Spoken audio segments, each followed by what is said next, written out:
It's me again. Okay, you guys. This quiz, not so great. So this is your official review over your quiz. I'm going to allow you guys to retake after you make corrections. And in this video, if you're watching, I'm going to go through all the problems and you guys are going to make your corrections and you'll bring them back to class in order to retest over this matter. Determining slope and y-intercept. Find the slope and y-intercept of the line in each graph. The first one is done for you. Okay? Remember your slope. You have a graph. You pick two perfect points. I can pick a point here. I can pick this point here. Okay? And from here, I'm going to just simply count rise over run. So I'm going to go up 1, or I'm going to rise 1, and then I'm going to run left 2. So this number is a -2. Okay? That's not difficult, you guys. Remember, slope is rise over run.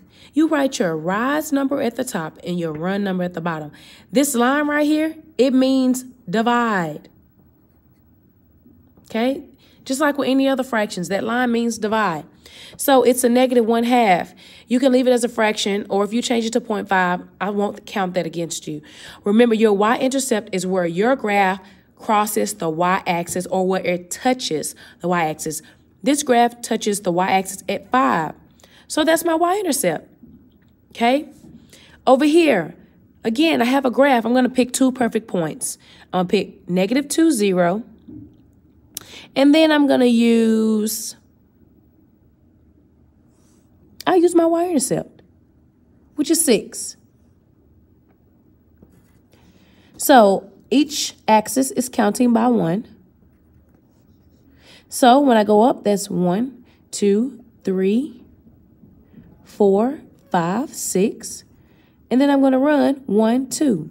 So again, it's rise over run. So I'm going to write 6 over 2, which reduces to 3. That's it.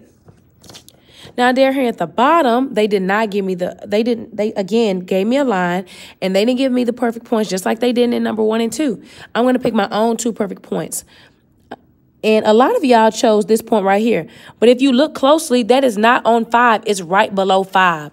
So I'm going to choose, I'm going to choose this point here. And this point here. So I'm going to go up 1, 2, 3, 4, 5, 6. And then I'm going to go over 1, 2, 3, 4, 5, 6, 7. So my slope is 6/7. My y-intercept is where my line crosses the y-axis, and that's right here.